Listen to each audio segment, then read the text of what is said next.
खूपच boring weekend चालला आहे. सो मी विचार केला की थोडं बाहेर जाईल.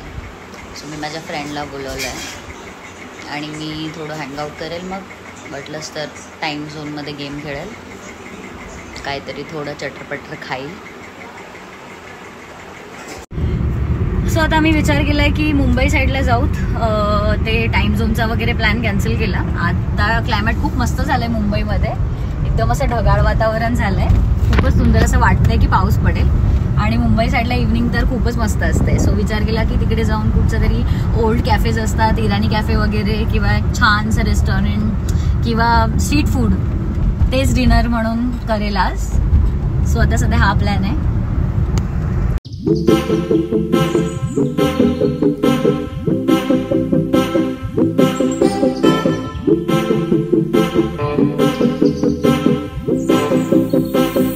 मला हात ठेवायला नाही लागणार. आता चिपकवलं ना की प्रॉपर व्हिडिओ शूट आणि खूप काही काही बडबड करू शकते.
कॅफेला आलो आहे. खूप काही खूपच आतमधून रोड आहे, पण फायनली आपण इथे पोहोचलो आहे.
आता खूप सारं खाल्लंय आपण आणि आता आपण परतीच्या मार्गावर आहोत.